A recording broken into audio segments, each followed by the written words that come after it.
నమస్కారం. మీకు బాగా గుర్తుంటే కలేజా మూవీలో సామి నువ్వు శిఖరం, నువ్వు అనుకో సామి అది జరిగిద్ది అంటూ మహేష్ బాబుకి అద్భుతమైన ఎలివేషన్స్ ఉంటాయి. 2024 ఎన్నికలకు ముందు ఆల్మోస్ట్ నేను అలాగే ఇచ్చాను.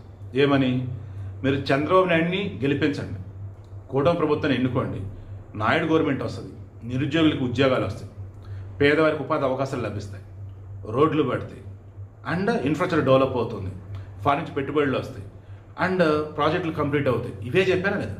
ఈరోజు అదే కనిపించిందా లేదా?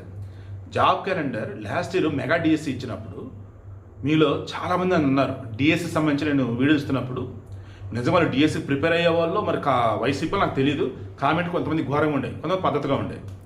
వాళ్ళ పద్ధతిగా ఉన్న వాళ్ళు, సార్ మాకు నమ్మకం లేదు సార్ మళ్ళీ డిఎస్సి వచ్చిద్దని, మళ్ళీ ఎప్పటికే ఇస్తాడు సార్ అన్నాడు.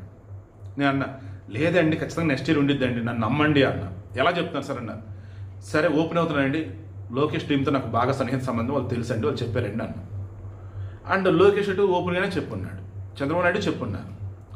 యువకాలం పాదయాత్రలో లోకేష్ ఇదే చెప్పాడు, ఎవ్రీ ఇయర్ డిఎస్సి ఉంటుంది, ఎవ్రీ ఇయర్ జాబ్ క్యాలెండర్ ఉంటుంది. మీరు చాలామంది జాబ్ క్యాలెండర్ అన్నారు.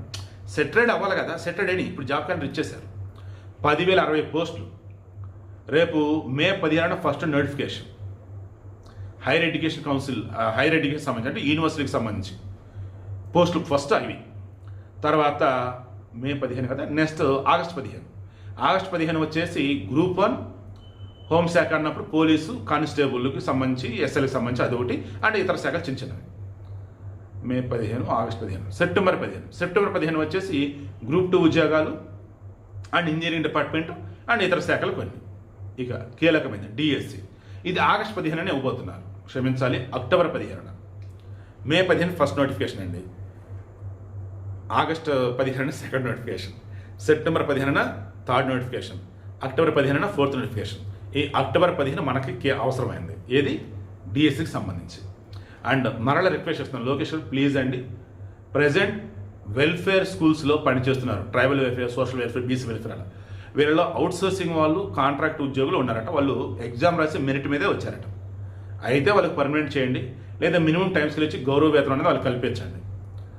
ఒకవేళ వాళ్ళు ఎవరైనా మరలా డిఎస్సి రాసుకుంటానంటే వాళ్ళకి వెయిటేజ్ ఇవ్వండి ప్లీజ్ సార్. ఇవైతే చూడండి. వాళ్ళైతే పాపం ప్రస్తుతం చాలామంది నిన్న మొన్న కూడా కొంతమంది చెప్పున్నారు, మొన్న రీసెంట్ రిక్రూట్ అయినారు డిఎస్సి ద్వారా, వాళ్ళు కూడా చెప్తున్నారు పాపం ఈ రెసిడెన్షియల్ కోర్సులో ఉన్న ప్రిన్సిపాల్ నరకం చూపెడతారట వాళ్ళకైతే. అది ఒకసారి చూసుకోండి, అసలు ఏం చేస్తున్నారు ఏంటి ఆ ప్రిన్సిపాల్స్. అయితే రీసెంట్ రిక్రూట్ అయినటువంటి వాళ్ళు చుక్కలు చూపెడుతున్నారంట. ఆల్రెడీ ఎగ్జిస్టింగ్ ఉన్నటువంటి వాళ్ళకేమో రేపు అకాడమిక్ ఇయర్ అయిపోతే మీకు ఉద్యోగాలు లేవని అంటున్నారట. టెంపరీ వాళ్ళని, కాంట్రాక్ట్ వాళ్ళని భయపెట్టి, ప్రజెంట్ డిఎస్సి వాళ్ళని భయపెట్టి, అసలు వెల్ఫేర్ సోర్స్లో అసలు ఏం జరుగుతుంది, దయచేసి దాని మీద దృష్టి పెట్టండి. ఇక ఎవ్రీ ఇయర్ అయితే జాబ్ క్యాలెండర్స్ ఉంటాయి, నోటిఫికేషన్లు వస్తాయి, హ్యాపీగా బిందాస్గా ప్రిపేర్ అవ్వండి. ఈ 10,060 పోస్టులు కాకుండా మధ్యలో కూడా ఏదైనా పోస్టులు అనుకు వస్తే మళ్ళీ నోటిఫికేషన్ కూడా ఇస్తారు. సో మాట ఇచ్చాడు, నిలబెట్టుకున్నాడు. ఎందుకంటే అది హామీ కాబట్టి నిలబెట్టుకున్నాడు.